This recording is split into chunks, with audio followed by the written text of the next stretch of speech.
여러분, 혹시 요즘 편의점이나 마트에서 종량제 봉투 사려고 했는데 없었던 적 있으셨어요? 아니면 갑자기 종량제 봉투 가격이 올랐다는 소식 들어보셨어요? 지금 전국에서 종량제 봉투 사재기 현상이 벌어지고 있고 일부 매장은 1인당 2장 구매 제한까지 걸었어요. 근데 이게 단순히 봉투 공장 문제가 아니에요. 중동에서 터진 전쟁이 어떻게 내 종량제 봉투 가격을 올리는지 그 충격적인 연결고리를 오늘 완전히 파헤쳐 드릴게요. 끝까지 보시면 종량제 봉투 하나에 이렇게 복잡한 경제 구조가 숨어 있었다는 게 믿기지 않으실 거예요. 일단 지금 무슨 일이 벌어지고 있는지부터 정확하게 짚어드릴게요. 2026년 3월 현재 전국 마트와 편의점에서 종량제 봉투가 품절되는 현상이 나타나고 있어요. 온라인 커뮤니티에는 동네 편의점 3군데 돌았는데 다 없더라는 글이 쏟아지고 있고 일부 매장에서는 1인당 2장 구매 제한을 걸었어요. 마치 코로나 때 마스크 대란처럼요. 전국 기후에너지 환경부가 직접 나서서 전국 평균 3개월치 재고가 충분하다, 사재기 자제해달라고 공식 발표까지 했어요. 그런데 왜 이런 일이 생긴 걸까요? 봉투 공장이 갑자기 문을 닫은 것도 아니고 노동자들이 파업을 한 것도 아니에요. 원인은 완전히 다른 곳에 있어요. 종량제 봉투가 뭐로 만들어지는지 아세요? 그냥 비닐이잖아요 라고 생각하실 텐데 이게 어디서 오는지를 따라가 보면 중동까지 연결돼요. 종량제 봉투는 폴리에틸렌이라는 소재로 만들어져요. 영어로 PE라고 해요. 이 폴리에틸렌은 에틸렌이라는 화학물질을 가공해서 만들고 에틸렌은 나프타라는 원료를 열분해해서 만들어요. 그럼 나프타는 어디서 오냐고요? 원유를 정제할 때 나오는 부산물이에요. 즉 종량제 봉투의 출발점은 석유예요. 원유에서 나프타가 나오고 나프타에서 에틸렌이 나오고 에틸렌에서 폴리에틸렌이 나오고 폴리에틸렌으로 종량제 봉투를 만드는 거예요. 이 연결고리를 이해하면 왜 중동전쟁이 내 종량제 봉투에 영향을 미치는지가 바로 보여요.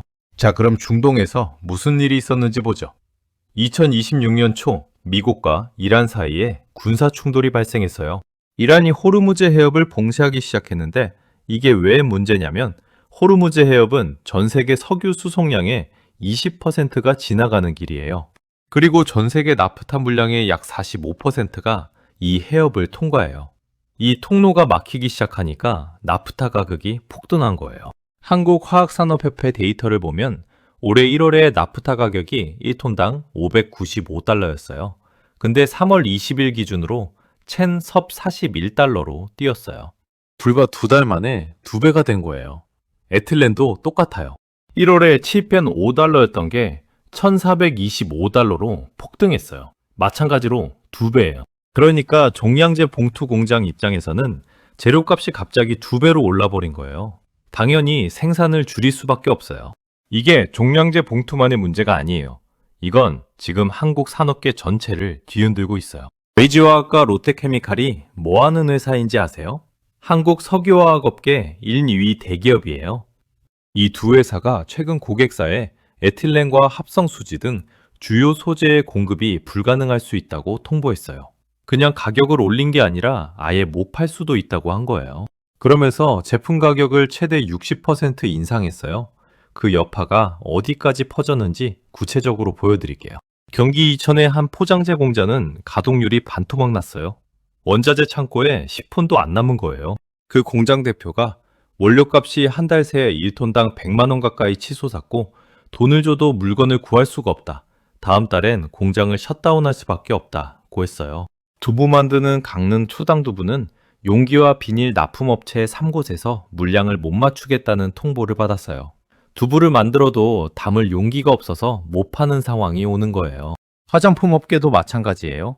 용기 재고가 바닥을 드러내면서 생산 차질이 현실화되고 있어요. 심지어 자동차 업계도 영향을 받고 있어요. 차 내장재 대부분이 플라스틱 수지로 만들어지거든요. 현대자동차가 협력사들의 석유화학 원료 재고를 긴급 점검하고 있어요. 조선업계는 배 만들 때 철판을 자르는데 에틸렌이 필요한데 에틸렌 비상등이 켜졌어요. 국내 산업계에서는 4월 중소기업 연쇄 셧다운 위기설까지 나오고 있어요. 자, 이제 다시 종량제 봉투로 돌아와서 가격 구조 얘기를 해볼게요. 여러분, 서울에서 종량제 봉투 20리터짜리 하나 얼마에 사세요? 지금 기준으로 600원에서 700원대예요. 근데 이 봉투 가격이 어떻게 결정되는지 아세요? 이게 진짜 흥미로운 구조예요. 종량제 봉투 가격은 지방자치단체가 정해요. 서울 종로구랑 경기도 포천시 가격이 달라요. 부산은 20m 기준 773원이고 인천은 758원이고 광주는 740원이에요. 같은 나라 안에서 동네마다 봉투 가격이 달라요. 왜냐고요? 그 지역에서 발생하는 쓰레기를 수집하고 운반하고 처리하는 데 드는 비용이 지역마다 다르기 때문이에요. 도시가 크고 인구가 많을수록 처리해야 할 쓰레기가 많고 처리 비용도 달라지거든요. 종량제 봉투 가격에는 봉투 제작비만 들어가는 게 아니에요. 쓰레기 수거 차량 운영비, 소각장이나 매립지 운영비, 청소 인력, 인건비가 다 포함돼요. 즉, 종량제 봉투를 살 때 우리는 그냥 비닐을 사는 게 아니라 쓰레기 처리 서비스 비용을 함께 내는 거예요. 그런데 이 봉투 가격이 얼마나 오래 묶여 있었는지 알면 더 놀라실 거예요. 서울 같은 경우 2017년 이후 8년 동안 490원으로 가격이 동결돼 있었어요. 그 사이에 쓰레기 처리 비용은 계속 올랐는데 봉투 가격은 안 올린 거예요. 왜냐면 봉투 가격 올리면 민원이 들어오거든요. 물가 올린다고 욕먹으니까 지자체들이 인상을 미뤄온 거예요. 평택시는 무려 20년 동안 가격을 동결했어요. 2006년 이후 2025년까지 한 번도 안 올렸어요. 그러다가 2026년 3월부터 서울 및 수도권 기준 20리터 종량제 봉투가 600원에서 700원대로 올랐어요. 거기다가 지금 나프타 가격이 2배로 뛴 상황이니까 업체들이 다음 달부터 원료 가격을 40만 원에서 최대 80만 원까지 올리겠다는 통보를 하고 있는 거예요. 이 원료 가격 인상이 제조 비용으로 이어지고 결국 최종 소비자인 우리가 내는 종량제 봉투 가격에도 영향을 줄 수밖에 없어요. 그럼 우리는 어떻게 해야 할까요? 일단 사재기는 안 하셔도 돼요. 정부가 전국 지자체를 대상으로 재고 전수조사를 했고 2026년 3월 기준 국내 재활용 업체가 보유한 재생원료는 약 25,700톤이에요. 종량제 봉투로 환산하면 약 18억 3천만 장이에요. 전국 평균 3개월치 이상 재고예요. 전남도는 2개월에서 6개월치 재고를 확보했다고 발표했고 순천시는 1년 분량을 확보했다고 했어요. 정부도 이번 주 중으로 나프타 수출 제한 조치를 발표하고 러시아산 나프타로 대체 계약을 지원하겠다는 방침을 밝혔어요. 단기적으로 봉투가 완전히 사라지는 상황은 아니에요.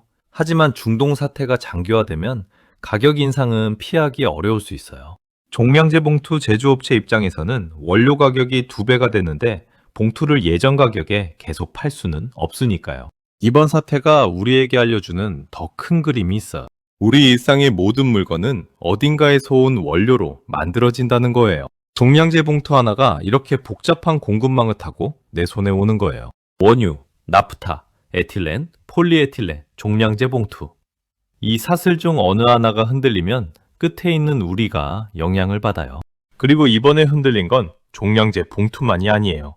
비닐봉투, 음식 포장 용기, 컵라면 용기, 화장품 용기, 자동차 내장재, 조선업, 반도체 공장까지 나프타 하나로 연결된 산업이 이 정도로 많아요. 한 달 새 원료값이 2배로 오른다는 건 그 충격이 모든 소비재 가격으로 퍼져나간다는 뜻이에요. 정제학에서는 이걸 공급 충격이라고 불러요. 수요가 갑자기 늘어난 게 아니라 공급 자체가 막혀서 가격이 오르는 거예요. 코로나 때 마스크 대란이 공급 충격이었고 2022년 요소수 대란이 공급 충격이었고 지금 나프타 쇼크도 같은 구조예요. 우리가 이 구조를 이해하면 다음에 비슷한 사태가 왔을 때 패닉 없이 대응할 수 있어요. 오늘 핵심 한 문장으로 정리할게요. 종량제 봉투 하나가 비싸지는 데는 중동 전쟁부터 석유 원료, 화학 공장, 지자체 정책까지 다 연결되어 있어요. 우리 일상의 물건은 생각보다 훨씬 긴 여정을 거쳐서 손에 들어오는 거예요. 이런 경제 구조가 흥미로우셨다면 구독과 좋아요 부탁드려요. 다음 영상에서도 우리 생활 속 경제 구조를 완전히 파헤쳐 드릴게요.